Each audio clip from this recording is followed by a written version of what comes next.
पहला है Muthoot micro finance. हाल की उसमें लिस्टिंग। आईपीओ में मिला था और अभी तक उसमें कोई इम्प्रूवमेंट नहीं हो रहा है, रिजल्ट भी अच्छे आ रहे हैं, तो उसको क्या करना है? लिया क्यों रखे था? रहूं लंबी कि अवधि के होल्ड कर हिसाब से सकती लिया हूँ था या लॉन्ग सोचा टाइम? था आईपीओ में पैसा डालेंगे लिस्टिंग में निकाल देंगे? क्यों लिया था? नहीं, लंबी लंबी अवधि के हिसाब से ही लिया था। हाँ। ज्यादातर ज्यादातर मैं लंबी अवधि के हिसाब से ही लेती हूँ। हाँ, मुथूट डायरेक्टर साहब लाइए स्क्रीन पे जरा, एक मिनट। और मुथूट माइक्रोफिन का मेरे ख्याल से आईपीओ के समय लिया हुआ है तो इशू प्राइस होगा 291। 291। 291 ना? Yes, yes, yes. हाँ, 51 291 शेयर। वाला हाँ। 221 पे चल रहा है। और बिल्कुल सही दिन पूछा आपने, आस्था ने सारे आईपीओ ब्यूटीफुली ट्रैक कर रखे हैं। इनमें से कई सारे आईपीओ तो चैनल पे इनके साथ चर्चा भी हुई हुई है। अच्छा। आस्था, गुड।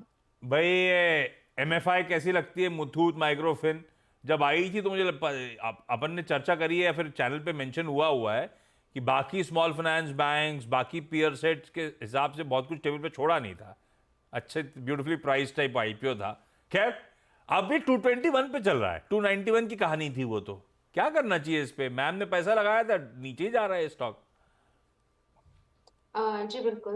गुड आफ्टरनून आशीष। देखिए मैम, जब ये आईपीओ आया था तभी भी हम लोग लॉन्ग टर्म के लिए इसको सब्सक्राइब के लिए बोले थे, लेकिन लिस्टिंग भी इसकी काफी फीकी रही थी। लिस्टिंग के दिन भी ये कुछ खास नहीं किया था और उस टाइम पे भी जो इसका वैल्यूएशन था वो प्राइस टू बुक मल्टीपल 2.2 में था। यानी कि कुछ बहुत बड़ा छोड़ा नहीं था टेबल पे। और उस समय एक साथ बहुत सारे आईपीओ आए थे, तो वो भी एक फैक्टर था कि वो आईपीओ क्यों अच्छा लिस्ट नहीं हुआ, क्योंकि एक तो वैल्यूएशन इतने कुछ अट्रैक्टिव नहीं थे और दूसरी तरफ एक साथ जब इतने आईपीओ आते हैं तो फिर सभी आईपीओ का बढ़िया लिस्टिंग देना, थोड़ा सा लिस्टिंग गेन देना थोड़ा मुश्किल हो जाता है। अब अगर हम इसके सिर्फ और सिर्फ फंडामेंटल्स की बात करें तो फंडामेंटल्स तो देखिए यहाँ पे ठीक ही है, क्योंकि ये पूरा मुथूट ग्रुप की कंपनी है और इनकी जो ग्रॉस लोन पोर्टफोलियोज वगैरह है वो भी अच्छे खासे ठीक ठाक है। आपने सही बोला, रिजल्ट्स भी ठीक आए थे, लेकिन मैम ये एक चीज आप याद रखिए, माइक्रो फाइनेंस जो एक सेगमेंट रहता है वो हमेशा मार्केट इतना ज्यादा उसको प्रीमियम देता नहीं है as compare to housing loans हुआ या दूसरे तरह के लोन हुआ।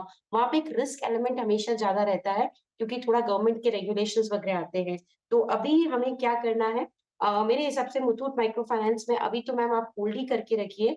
चार्ट्स तो कुछ बहुत ज्यादा यहाँ पे अट्रैक्टिव शो नहीं कर रहे, हो सकता है कि थोड़ी वीकनेस आए, तो अगर रिस्क ले सकते हैं तो होल्ड करिए और अगर रिस्क नहीं ले सकते तो मैम एग्जिट कर जाइए, क्योंकि अभी भी जब वो इतने अच्छे टाइम पे नहीं चला तो अभी चलने में मुझे नहीं लगता कि ये कुछ दम दिखाएगा। तो मेरी सलाह तो एग्जिट करने की ही रहेगी। तो अगर आप रिस्क ले सकते हैं तो एक बार निकल जाइए और दूसरे अच्छे स्टॉक्स में एंटर करिए। ये नुकसान की भरपाई वहां पे हमें होती हुई नजर आएगी।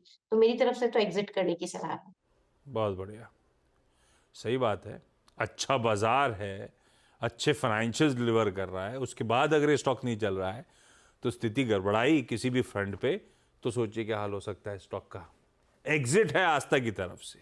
बाकी आप अपने रिस्क असेसमेंट के लिहाज से कॉल लो निशी मैम।